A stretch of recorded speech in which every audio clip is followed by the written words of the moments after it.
Now we turn our attention to the United States, gearing up for tomorrow's game in Atlanta against CONCACAF rival Panama. U.S. winners in their opener against Bolivia. Panama losers 3-1 in their opener against Uruguay. The latest from camp is that all of Greg Berhalter's players are healthy. Let's hear from one of those players, Matt Turner, as well as the coach himself. Here they are.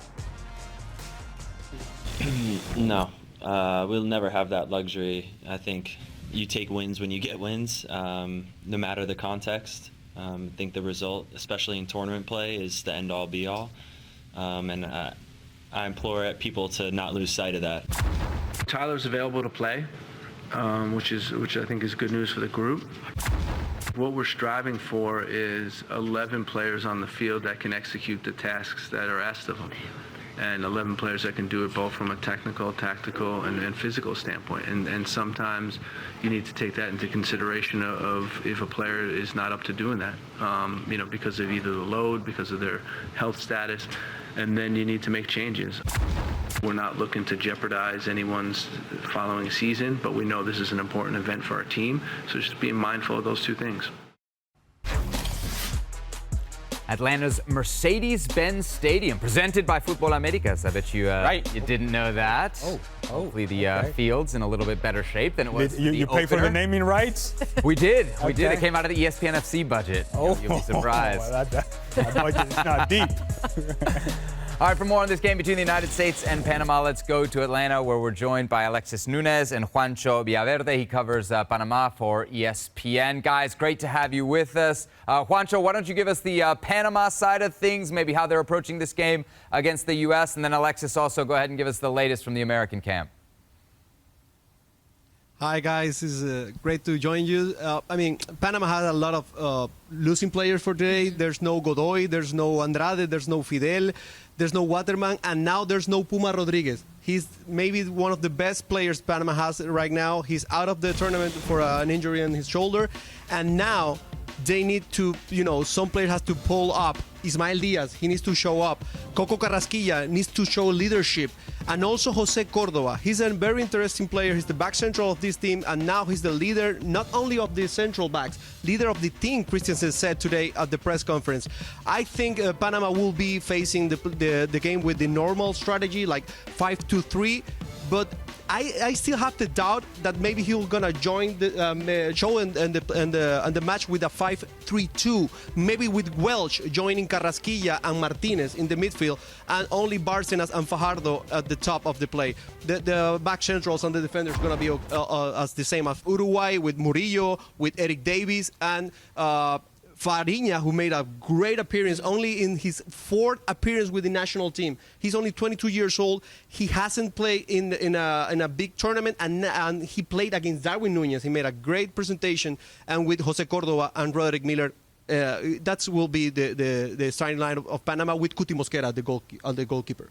Yes, Evie, and we were talking with Juancho all week, and he was saying that he feels like somewhere someone has done some voodoo over this Panama team, because they have really just been dropping like flies. And I know you're hurting, Sebi. I feel it too, because I'm hurting for my reggae boys as well, but that's a conversation for another day, Conmebol. But anyways, we move on to the U.S. And as I say, you're lucky that you have another side you can tap into, Sebi, tap into the U.S. men's national team side, because it is all good in the hood over here. The boys were dancing at training today. They're in such good mood. We kept an extra eye on Tyler Adams, because again, we wanted to know. Yeah, you have your own music, but the USA Tim Weah came with a boombox, and he was absolutely vibing today. Everyone, honestly, as I can say, every player on that roster trained today.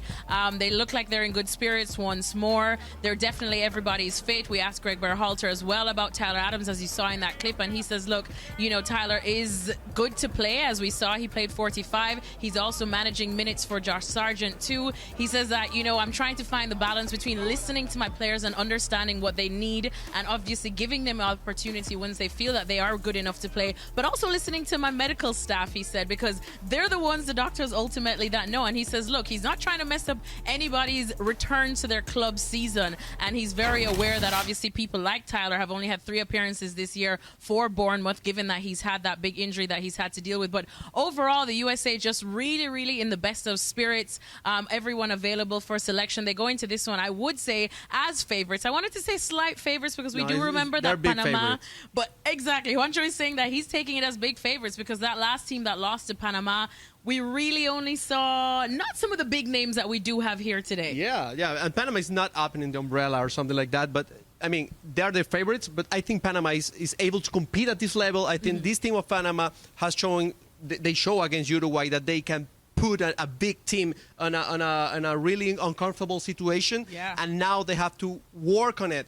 Kim Christensen said something that Berhalter said it too about the physical game they will face. Yeah. I think this can be one of the best matches in this Copa America for sure. Yeah, Juancho was saying that the best match he thinks he's seen so far was just the one that we did just see with Venezuela and Mexico. But for the USA, like I said, not many concerns. The only thing that people were asking them about a lot today in the press conference was the state of the pitch, you know, because we know what Argentina said. Emi Martinez saying that it was an absolute disaster. What did they say? But, you know, Yunus Musa and Greg Berhalter said they went out and they had a little look at it and it looked good. Musa said it looks really moist. It looks wet. It looks, you know, good from their first impression. So he's expecting the ball to move really fast and slick on it. But ultimately, nobody's going to know how it plays until they go at kickoff tomorrow. But I think they're trying to play it nice because it is home, and there was a lot of pressure, the fact that Atlanta is now the new home of U.S. soccer. So they can't make the city look bad. No, the city is going to look great. They also will have to debate.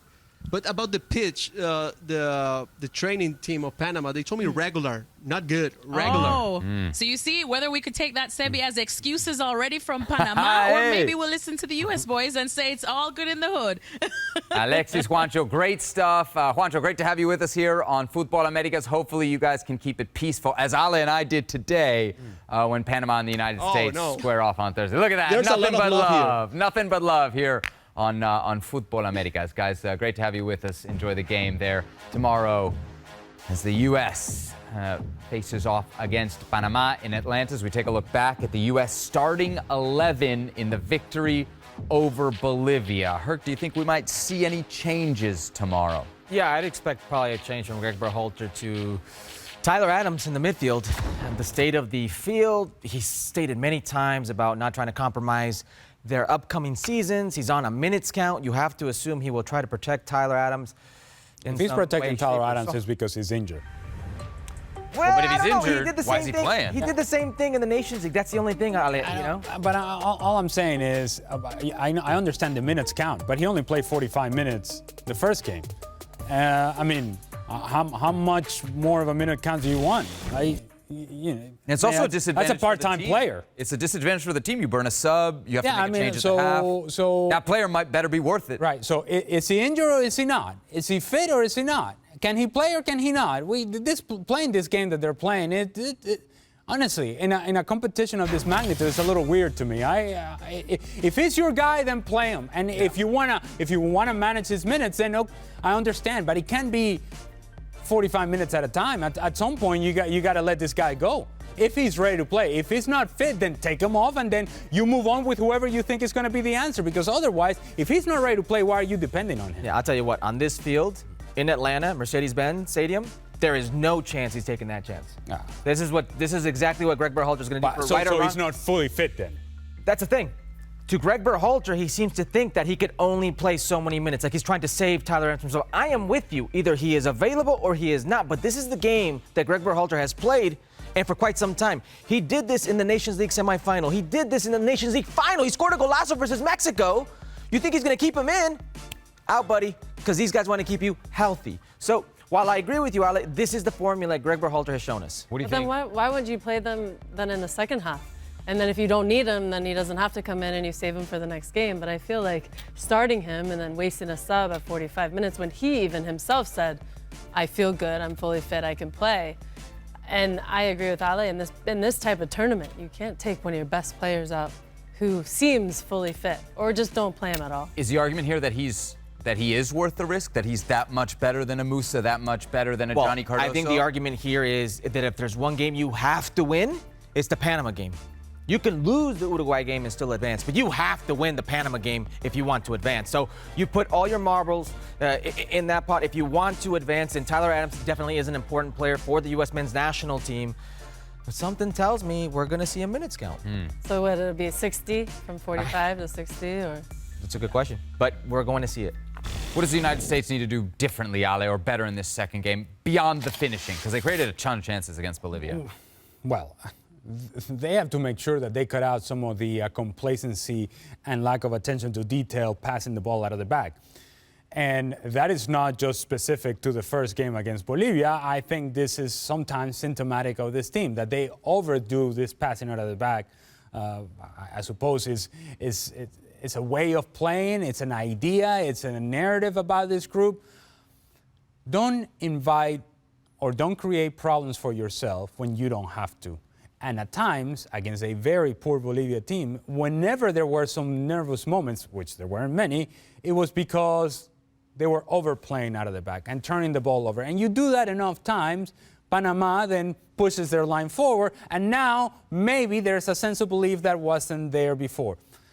I will ask the United States the same thing and the same questions that I asked of them against Bolivia. Dominant, thorough, no doubt performance.